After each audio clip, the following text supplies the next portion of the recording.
It was rose day, Valentine week का पहला दिन।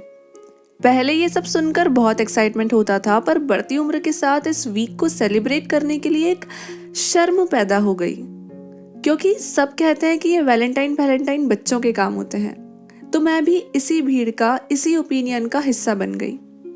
मैं इसके बारे में क्या सोचती हूँ ये जानने की मैंने कोशिश ही नहीं की।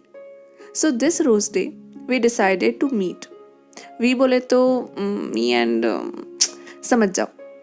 मैंने सोचा एक रोज लेके जाऊं। बहुत सोचा, बहुत ज्यादा सोचा, लेकिन अपनी चाहत को नजरअंदाज करते हुए अपने ही माइंड में कंक्लूजन बना लिया कि यार वो मेरे बारे में क्या सोचेगा, कहीं बच्ची समझ के मेरा मजाक तो नहीं बनाएगा, मैं स्टूपिड तो नहीं लगूंगी, उसे रोमांटिक नहीं लगा तो। इतनी ओवर थिंकिंग के बाद मुझ में हिम्मत नहीं थी रोज ले जाने की, तो मैं एक मैच्योर, समझदार और अडल्ट पार्टनर बनते हुए रोज नहीं लेकर गई।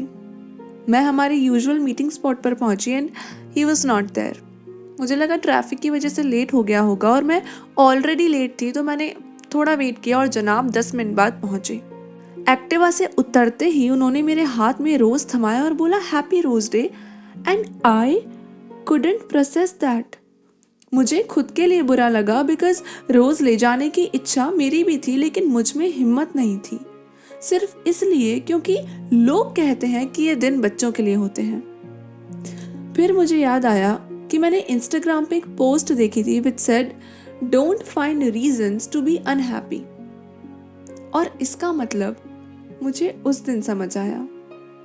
यू नो, चाहे वो बच्चों वाले दिन ही क्यों ना हो, लेकिन वो दिन हमें एक मौका देते हैं इजहार करने का, बच्चा बनने का, इनोसेंट लव को अपने अंदर जिंदा रखने का।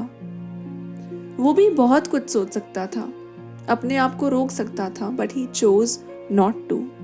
ही chose what his heart said and he did it, maybe with fear, maybe without fear, but the important part is he did it.